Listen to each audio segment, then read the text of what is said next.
ಧರ್ಮಸ್ಥಳ ಗ್ರಾಮಕ್ಕೆ ಸಂಬಂಧಪಟ್ಟಂತಹ ಸಾಕಷ್ಟು ಶವಶೋಧನೆ, ಸಮಾಧಿ ಶೋಧನೆ ವಿಚಾರಕ್ಕೆ ಸಂಬಂಧಪಟ್ಟಂತೆ ಸಾಕಷ್ಟು ಬೆಳವಣಿಗೆಗಳಾಗ್ತಾ ಇದೆ.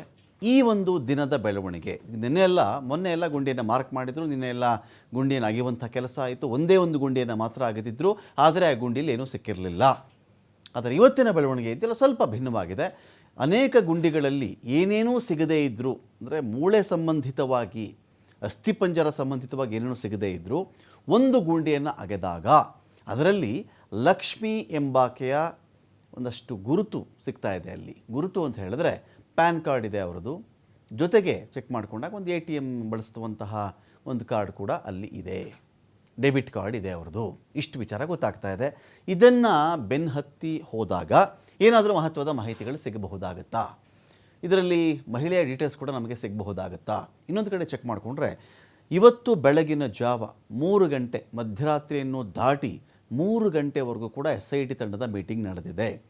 ಇನ್ನೊಂದು ಕಡೆ ನಾವು ಚೆಕ್ ಮಾಡಿಕೊಂಡ್ರೆ ಇದೇ SIT ಕೆಲವು ಗುಂಡಿಯನ್ನು ಅಗೆದಾಗ ಏನೋ ಡೆಡ್ ಬಾಡಿ ಸಿಕ್ಕಲಿಲ್ಲ, ಇಲ್ಲಿ ಏನೂ ಇಲ್ಲ ಇಲ್ಲಿ ಅಂತ ಆಚೆ ಬಂದಿಲ್ಲ. ಅದೇ ಗುಂಡಿಗಳ ಕೆಲವು ಗ್ರಾಮ್ಗಳಷ್ಟು ಮಣ್ಣನ್ನು ಲ್ಯಾಬ್ಗೆ ಕಳುಹಿಸಿಕೊಡ್ತಕ್ಕಂಥ ವ್ಯವಸ್ಥೆಯನ್ನು ಮಾಡ್ತಾ ಇದ್ದಾರೆ.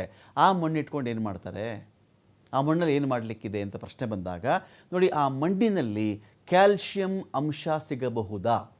ಕೆಲವರು ಹೇಳ್ತಿರುವಂಥ ಅಭಿಪ್ರಾಯ, ಸೈಂಟಿಫಿಕಲಿ ಇದು ಸರಿಯಾ ತಪ್ಪಾ, ಹೀಗೆ ಆಗಿಬಿಡುತ್ತಾ, ನಿಷ್ಕರ್ಷೆ ಮಾಡೋಕ್ಕೆ ನಾನು ಯಾರೂ ಅಲ್ಲ ನಿಷ್ಕರ್ಷೆ ಮಾಡೋಕ್ಕೆ.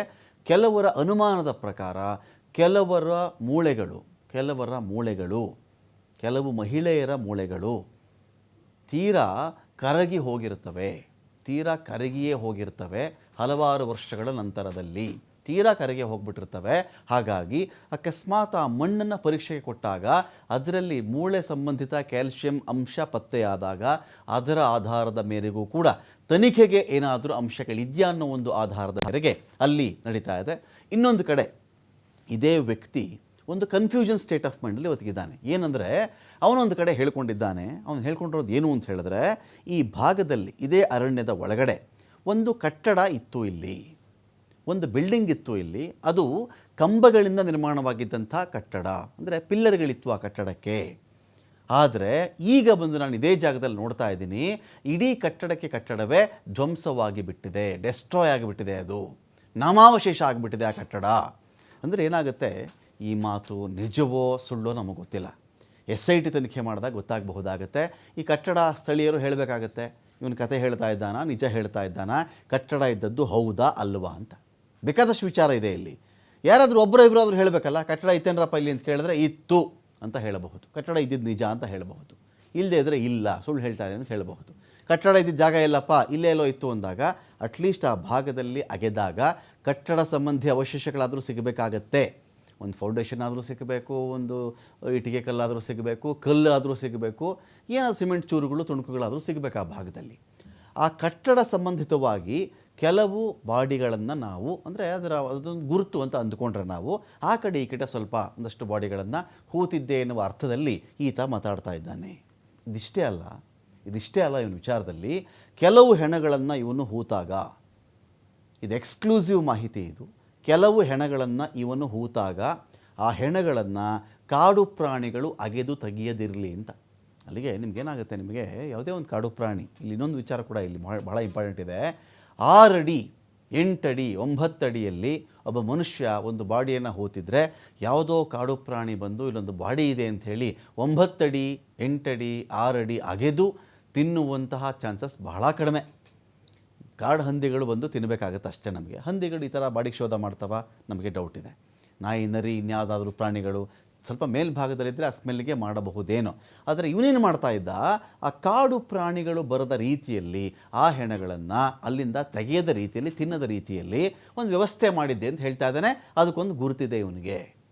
ಒಂದಷ್ಟು ಬಾಡಿಗಳನ್ನು ಒಂದು ಕಡೆ ಹಾಕಿದಾಗ ಆ ಬಾಡಿಗಳು ಹಾಳಾಗದೇ ಇರಲಿ ಅನ್ನೋ ರೀತಿ, ಅಂದರೆ ಹಾಳಾಗದೇ ಇರಲಿ ಅಂದರೆ ತಿಂದೇ ಇರಲಿ ಅಂತ, ಪ್ರಾಣಿಗಳಾದೋ ಬಂದು ತಿಂದೇ ಇರಲಿ ಅಂಥೇಳಿ ಇವನು ಒಂದಷ್ಟು ಅದಕ್ಕೆ ಮರೆಮಾಚಿರ್ತಕ್ಕಂಥ ಗುರುತುಗಳು ಅವನಿಗೆ ನೆನಪಿದೆ. ಆ ಗುರುತುಗಳಿಗಲ್ಲಿ ಸಿಗಬೇಕಷ್ಟೆ. ಎಕ್ಸ್ಕ್ಲೂಸಿವ್ ಮಾಹಿತಿ ಇದು ಈ ವಿಚಾರಕ್ಕೆ ಸಂಬಂಧಪಟ್ಟಂತೆ. ಈ ಗುಂಡಿಯ ಕೆಲವು ಗ್ರಾಮ್ ಮಣ್ಣುಗಳನ್ನು ಲ್ಯಾಬ್ಗೆ ಕೊಟ್ಟಿರ್ತಕ್ಕಂಥ ವಿಚಾರ ಆಗಲಿ, ಕಾಡು ಪ್ರಾಣಿಗಳಿಂದ ಹೆಣಗಳನ್ನು ರಕ್ಷಿಸುವುದಕ್ಕೋಸ್ಕರವಾಗಿ ಈ ಹೂತವನ್ನು ಏನು ಮಾಡಿದ್ದ? ತ್ರಿಕೋನಾಕಾರದಲ್ಲಿ ಕೆಲವು ದೇಹಗಳನ್ನು ಹೂತಿದ್ದಾನೆ ಇವನು. ಆ ಮಾಹಿತಿ ಕೂಡ ಇದೆ. ತ್ರಿಕೋನಾಕಾರದಲ್ಲಿ ಪಕ್ಕದಲ್ಲೇ ತ್ರಿಕೋನಾಕಾರದಲ್ಲಿ ಕೆಲವು ದೇಹಗಳನ್ನು ಹೂತಿದ್ದಾನೆ. ಆ ದೇಹಗಳು ಎಲ್ಲಿವೆ? ಇವೆಲ್ಲವೂ ಕೂಡ ಒಂದು ಧ್ವಂಸವಾಗಿದೆ ಎಂದು ಆರೋಪಿಸಲಾಗಿರ್ತಕ್ಕಂಥ ಕಟ್ಟಡದ ಸುತ್ತಮುತ್ತಲೇ ಇವೆಯಾ ಇವೆಲ್ಲವೂ?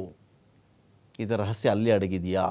ಧ್ವಂಸ ಆಗಿಬಿಟ್ಟಿದೆ ಸರ್, ಒಂದು ಬಿಲ್ಡಿಂಗ್, ಒಂದು ಕಟ್ಟಡ ಇತ್ತು ಸರ್, ಪಿಲ್ಲರ್ ಇತ್ತು, ಅದರಲ್ಲಿ ಆ ಬಿಲ್ಡಿಂಗೇ ಕಾಣಿಸ್ತಾ ಇಲ್ಲ ಅಂತ ಬಂದಾಗ ಅದು ಇವನ ಮನಸ್ಸಿನಲ್ಲಿ ಹೆಗ್ಗುರುತಾಗಿ ಉಳಿದಿರ್ತಕ್ಕಂಥ ಒಂದು ಗುರುತ.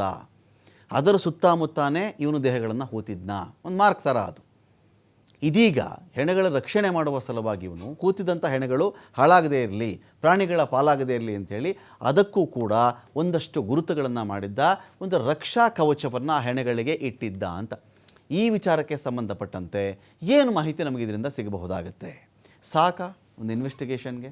ಒಂದು ಗಂಭೀರ ಆರೋಪಕ್ಕೆ 5 ಗುಂಡಿಗಳು ತೆಗೆದರು, 5 ಗುಂಡಿಗಳನ್ನು ಓಪನ್ ಮಾಡಿದ್ರು. ಮೇಜರ್ ಎನ್ನುವಂತಹ ಒಂದೇ ಒಂದು ಅಸ್ಥಿಪಂಜರವಾಗಲಿ, ಕೊಲೆಗೆ ಸಂಬಂಧಪಟ್ಟಂತಹ ಮೇಜರ್ ಅಂದರೆ ಎಲ್ಲರೂ ಕಾಯ್ತಿರೋದು ಬಿಡಿ, ಐಡೆಂಟಿ ಕಾರ್ಡ್ ಇದೆ, ಯಾರ್ದು ಬ್ಲೌಸ್ ಇದೆ, ಇದೊಂದು ಭಾಗ, ಇದನ್ನು ಸಾಕ್ಷಿನ ಅಲ್ಲ ಅಂತ ನಾನು ಹೇಳ್ತಾ ಇಲ್ಲ. ಆದರೆ ಇಲ್ಲಿ ಒಂದೊಂದು ಕೊಲೆ ವಿಚಾರಕ್ಕೆ ಸಂಬಂಧಪಟ್ಟಂತೆ ಹೆಣ ಹೂತಿದ್ದೀನಿ ಅಂದಮೇಲೆ ಏನ್ರಿ ಒಂದು ಅಸ್ಥಿಪಂಜರ ಇರಲ್ವಾ, ಅದರಲ್ಲಿ ಡೆಡ್ ಬಾಡಿ ಇರಲ್ವಾ, ಯಾರ ಹತ್ರ ಹೇಳ್ತಾ ಇದ್ದಾನೆ ನೀವು ಈ ಕಥೆನ ಅಂತ ಸಹಜವಾಗಿ ಒಂದು ಪ್ರಶ್ನೆ ಬರುತ್ತೆ.